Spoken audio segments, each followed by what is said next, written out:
যদি কোনো ব্যক্তি ইন্তেকাল করে তো ওই মানুষের কাছে আমরা নেকি পাঠাতে পারবো। বিভিন্ন কর্মের মাধ্যমে মৃত ব্যক্তির কাছে নেকি পাঠাতে পারবো।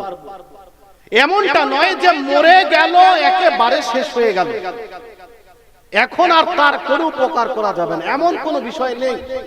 কিন্তু আর কিছু লোক নিজেকে মুসলিম বলেই দাবি করে, কিন্তু তাদের ধারণা হলো এই, মরে যাওয়ার পরে সমস্ত আমল নামা বন্ধ হয়ে যায়। কি হয়ে যায়? সমস্ত আমল নামা বন্ধ হয়ে যায়, এখন আর মাইয়াতের কাছে কোনো নেকি পাঠানো সম্ভব নয়।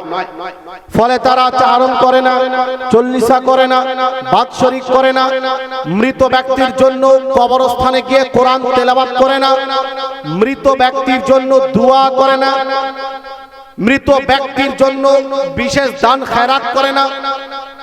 কেন? তারা মনে করে যখন মরে গেল তার আমলনামা বন্ধ হয়ে গেল, তো তার আমি উপকার কিভাবে করতে পারবো? যখন তার খাতাই বন্ধ করে দেওয়া হয়েছে, তো এখন তার নেকি কোথায় লেখা হবে? এজন্য মরা মানুষের জন্য চারম চল্লিশা, তার নিকটে কোরআন তেলাওয়াত, তার জন্য দোয়া খের, কবরস্থানে গিয়ে এ সমস্ত জিনিস করে কিছু লাভ হবে না। এই কথা বলছে কিনা? আমার অভ্যাস কাউকে কটাক্ষ করা কোনো সময় হয় না, কাউকে আমি গালিও দিই না। আমার বক্তব্য অনেকে ইউটিউবে শুনেছেন। আমার দায়িত্ব আমি এতটুকু মনে করি যে আমরা যে সুন্নি, যে আমলগুলি আমরা করি তার দলিল দিয়ে দেওয়া। ইনশাআল্লাহ আজিজ আপনারা কয়েক মিনিটের মধ্যেই দেখবেন যে আমি প্রত্যেকটি বিষয়ে কিভাবে দলিল দিয়ে দিই। আমাদের ধারণা হলো এই, মৃত ব্যক্তির নিকটে নেকি পাঠানো যাবে, বলেন সুবহানাল্লাহ। তার কিছু রাস্তা বন্ধ হয়, সমস্ত রাস্তা বন্ধ হয় না। এক কথায় যদি বলি তো তার কেবলমাত্র নিজেরই রাস্তা বন্ধ হয়, মানে নিজে দুনিয়াতে যেটা করতে পারত সেটাই বন্ধ হয়। উদাহরণস্বরূপ, সে দুনিয়াতে জীবিত ছিল, নামাজ আদায় করত, এখন ইন্তেকাল করেছে, নামাজের নেকি সে পাবে না। কেন? সে নিজে নামাজ আদায় করতে পারছে না। সে হজ করত, ওই হজ করতে পারছে না, হজের নেকি পাবে না। সে যাকাত দিত, যাকাতের নেকি পেত, এখন ইন্তেকাল করেছে, যাকাত দিতে পারছে না, ফলে নেকি পাবে না। কিন্তু যদি কোন ব্যক্তি তার জন্য নেক কাজ করে, তার জন্য কোরআন তেলাওয়াত করে, তার জন্য আপনার কি বলে কবর জিয়ারত করে, তার জন্য চাহরম করে, তার জন্য চল্লিশা করে, তার জন্য বাৎসরিক করে, তার জন্য কাউকে দান করে, তার জন্য কাউকে খাবার খাওয়ায়, এই সমস্ত জিনিসের মাধ্যমে মাইয়াত কবরে নেকি পেয়ে যাবে, বলেন সুবহানাল্লাহ। মাইয়াত কবরে নেকি পাবে। আর এটা খালি দাবি নয়, দলিল দিচ্ছি। আলহামদুলিল্লাহ, আমরা সুন্নিরা কেবল দাবি করি না, এদের অভ্যাস হলো এরা কেবল দাবি করে, দলিল দেবে না। কিন্তু আমাদের দাবি দলিল ভিত্তিক। আপনাদের বলে রাখি, ইবাদত হলো তিন প্রকার। কয় প্রকার? তিন প্রকার। শারীরিক ইবাদত, যেমন নামাজ, রোজা, এটা হলো শারীরিক ইবাদত। আর্থিক ইবাদত, যেমন যাকাত, উশুর, এটা কি আর্থিক ইবাদত? অর্থ ব্যয় করেন, তারপরে নেকি পান। তৃতীয় হলো শারীরিক এবং আর্থিক মিলিত ইবাদত, দুটোই থাকে।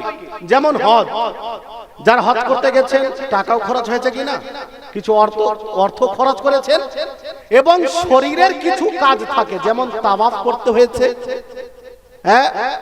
সাই করতে হয়েছে। হজ এমন একটি ইবাদত যাতে টাকাও খরচ হয় এবং শরীরের কিছু কাজ থাকে।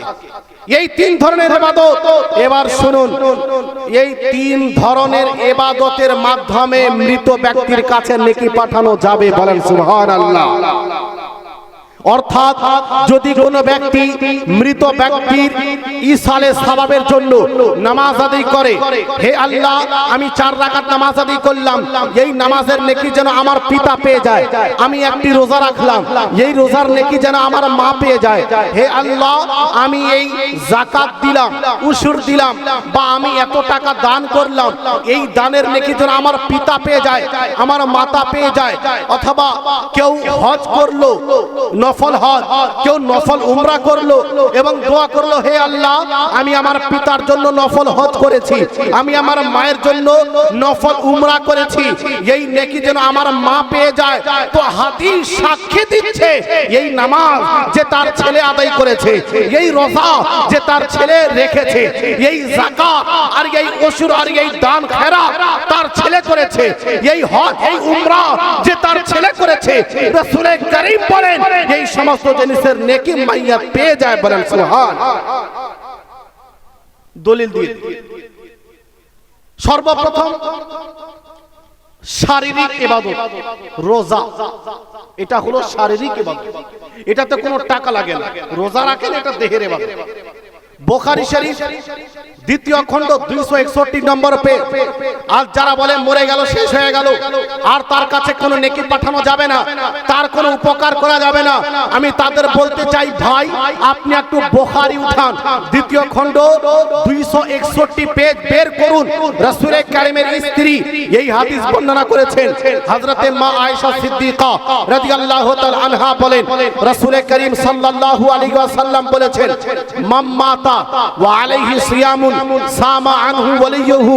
রাসূল করিম বলেন যদি কোনো ব্যক্তি ইন্তেকাল করে আর তার দায়িত্বে কোনো রোজা বাকি থাকে, আমাদের মধ্যে অনেকেই আছি না, কারো না কারো কিছু রোজা ছুটেছে না, কারো একটাও রোজা ছুটা নাই, কেউ আছেন এমন?